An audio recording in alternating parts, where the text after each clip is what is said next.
Hi guys, I am Chuck Clayton and this is my video log. Today we will be reviewing live hands at an online table. We will focus on mastering poker math and how to integrate it with the rest of your game. It is meant to be educational, entertaining, and fun. I will be going over poker hands, what I was thinking about during the hand, and why I made particular moves. I will also include evaluating the board texture, what other players might have, and more. My goal is to help you gain a competitive edge at the tables using the math with other scraps of information available. I will teach you what to look for and how to use that to your advantage. If you enjoyed this video, please press like so that I know that I'm presenting the right type of information. Also, if you want to learn more, see the links below to find out about mastering poker math. Now enough jawboning. Let's get started. I'm going to fold on that one. Let's see, where am I on the chip stack? I am now chip leader at the table. Very nice, very nice. Looking around, 5,000, 4,900, 5,000, but I'm the chip leader at the table. Hallelujah. That's cool.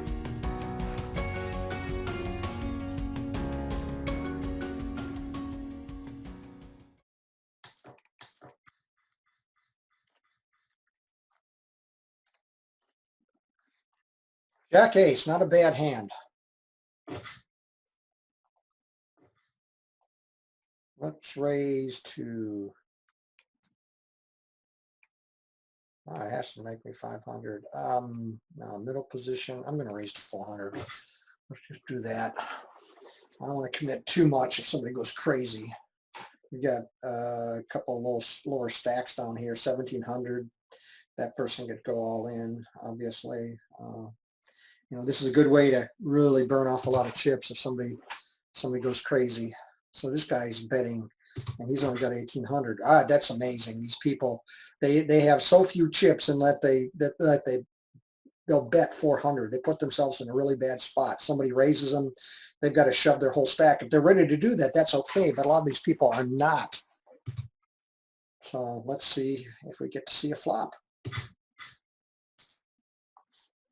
Nothing. Now, 68% probability that you're not going to hit one of your cards on the flop. You know, that's the converse of check. Oops, don't want to fold that. Okay, 6, 7, 9, 2 with the flush draw. Either one of these guys could bet, but probably not. It's worth it for 200 for sure. This guy doesn't have anything. He's going to fold, or he could go all in. Oh, no, he called. That's amazing. Queen. No, I haven't got anything. Somebody's beating me.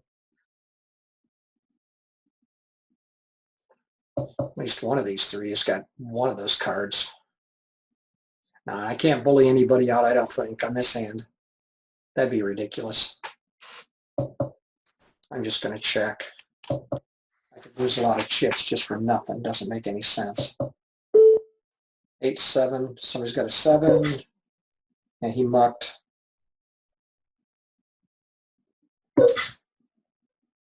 Seven wins. Look at that. Well, see, that's how you lose a lot of chips. But yeah, I played it okay. I'm okay with it.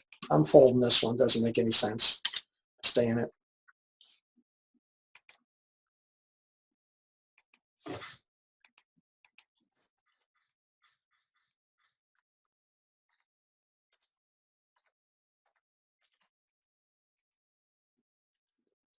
Five ace. Early position. I hate this one. I gotta call it. Outside straight draw, flush draw, or nut flush draw. Oh man. And then first position in the under the gun position. Maybe I'll be able to see a cheap flop. Jack, King, 6, nothing. Okay, 2 checks, maybe. I'm going to check, see how Pankey checks, if he checks fast or slow.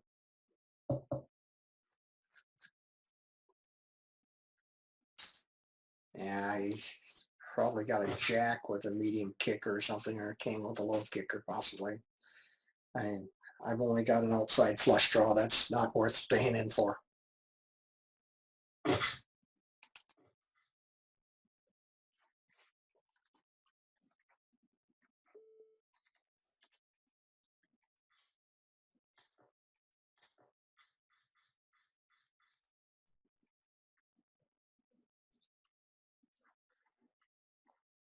I'm getting a lot of aces with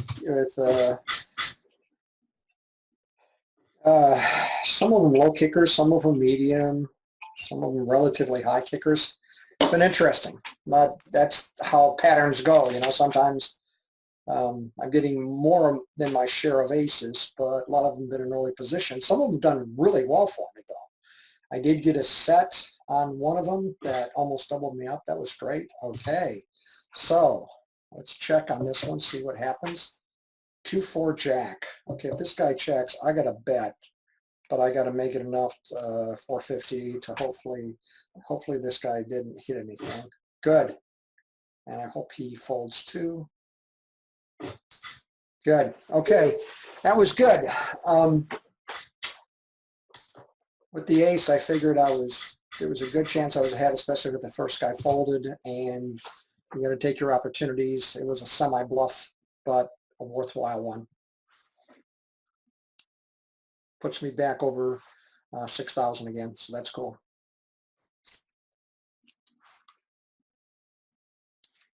Oh, by the way, the blinds are now 150, 300 with a 25 ante.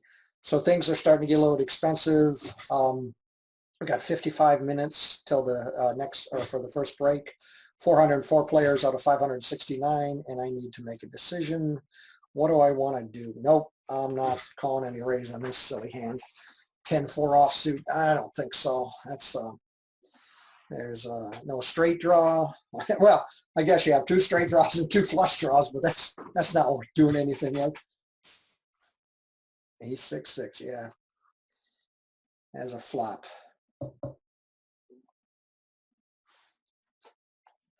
So while we're doing this, I want to bring over my tracking stuff. So this is how I track things in this tournament, this Bar Poker Open tournament. Whoops, got the wrong date. Today's the 10th. So put that in there, 2020. So you can see the different levels, the blinds, and then when the antes kick in, the break will be after this level here at 400, 800.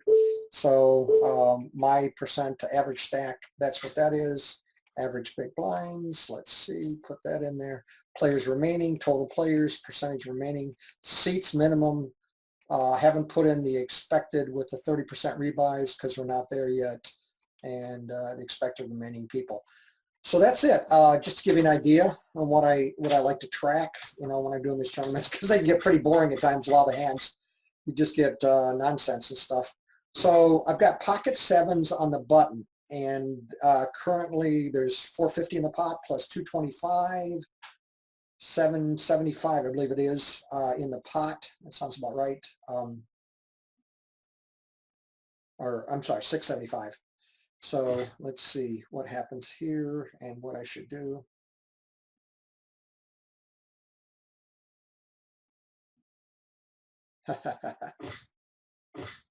So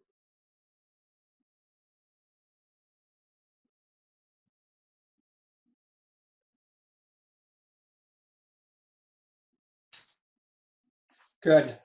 I didn't want to stay in here really, mainly because this guy's only got 700 left.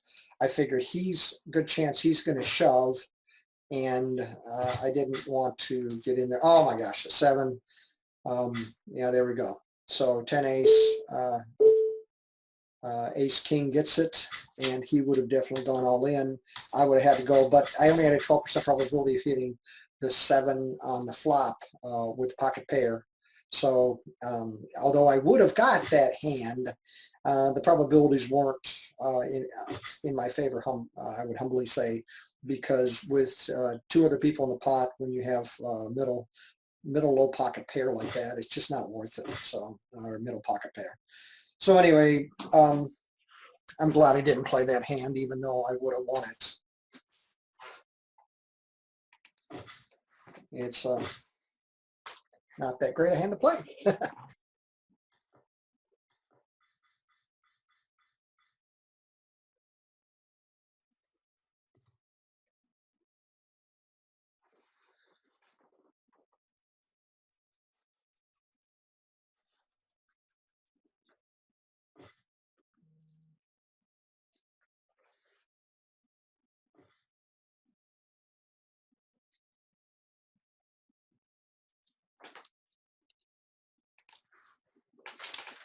Folding this hand because, as I've noted, that when you have an ace dealt to you at a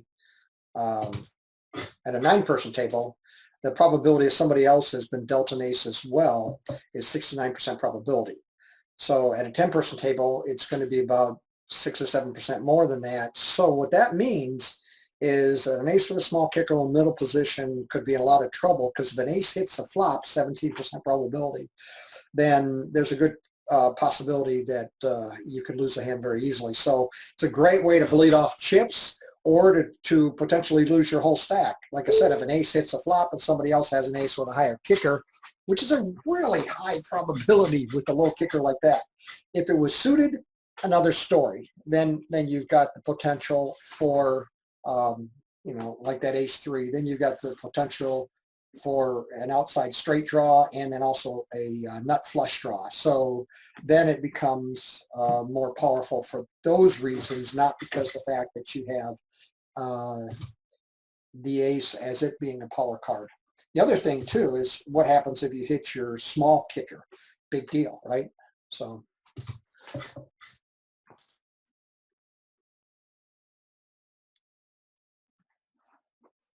I would have had a gut shot on that one. 5, 6, 8, 9, a 7 would have given me a straight. But that's only a gut shot's only an 8% probability in the next card. So that means that, 1.6K.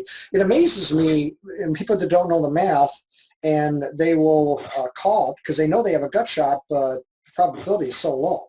And once in a while when they get it, they're all happy, and the other person sometimes goes on tilt. And, it's just the probabilities playing themselves out. 9 Jack, decent hand for late position. Early position, I don't think so. Under the gun +1. No, thank you. Especially not at a 10-person table, and with play like this, that's a little bit loose aggressive. It's not as bad as it used to be. That's what's interesting to me, but people still don't understand the math. I can tell by the way they play. They don't understand what the worth of the cards is, what their hand equity is potentially against the different players and so forth. And so with a lot of patience, and you definitely have to have some luck, you can do fairly decent in these tournaments. Not always. You still have to get your share of luck. That's just the way this game is built. But patience is huge in this thing. Waiting for that hand, and then knowing what to bet, and solid reasons for your bet. Like I mentioned before, whether it's a power and equity bet, or whether it's a pro bet, and there's several other different types of betting that you want to consider. And you also have the continuation bet, the blocking bet, the value bet, and of course bluffing and semi-bluffing. And the bluffing one I did earlier, or semi-bluffing, that was kind of fun. But I suspect nobody had anything. I was probably ahead. Oh, ace-9, early position. I hate to fold this. I'm going to fold it. Ace-9. We'll see what happens here. If I was wrong or right.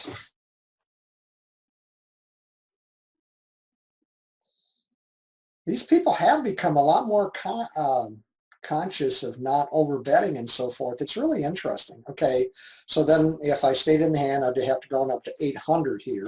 What happens here? So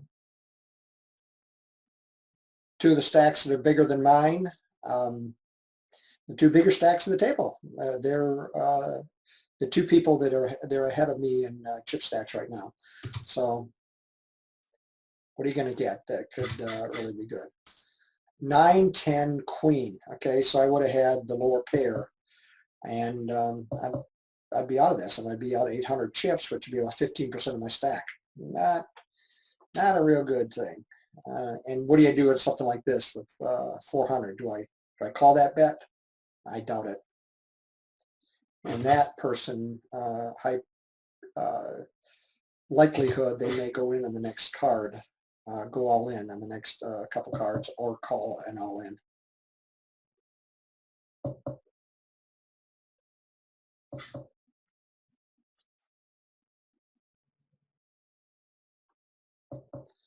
I'm suspecting somebody has a 10 or a queen with a little kicker. Okay, so that's amazing. Person goes only 400 in a 5.7K pot. I'm hoping somebody calls him. I want to see what he has. There we go. Good. Eights. Jack 10. Chip management skills are incredibly important in this game.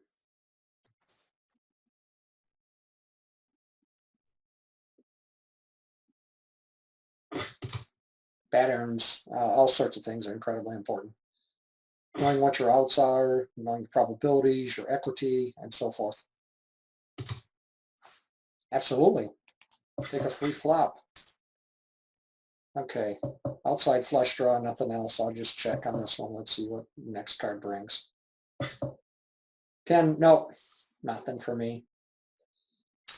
Yep, not worth it. I'm out of here. Only a quarter of the pot, but no.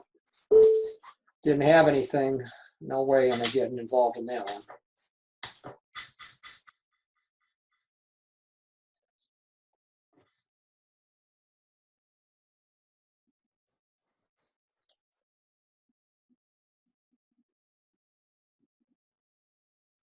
Tenakum has only 725 behind, so if everybody else folds, I might call. Nope, good. This person trick went all in, which I'm kind of glad because I wanted to fold on this hand. I don't want to be in here. I think it's a good way for me to lose chips, not gain them. Okay. What would I have done? 6, 7. Yeah. I would have lost, which I expected on a hand like that. Yeah, King of Hearts. Hope I'm able to get in here inexpensively.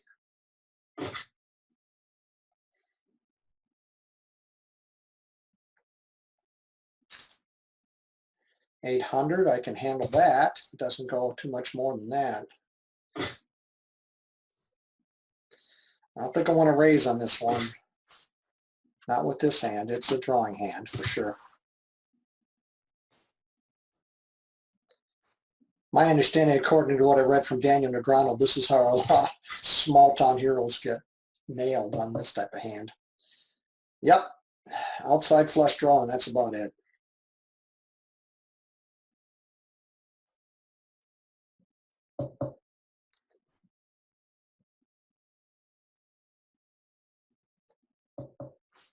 I'll check and get a free card. Oh my gosh, flush draw now. 18% probability of hitting a flush in the next card. I would definitely think about checking. Also, now I've got a straight draw, 400, which the ace would give me a straight. Yeah, I got to call this one. Plus, I have a flush draw, so that's 9 plus 3, because one of the aces is a heart. So that's 12 outs, so 24% probability of hitting one of those. Nope, didn't get it. So that cost me a lot. Is there anything else I can do on this? I don't think so. Had to take the risk. That's what happens in these hands. Now I'm down a little bit in chips, but it was, I believe it to be the right move. Now I'm just going to check. Somebody's probably got an ace. 10-3. Nope.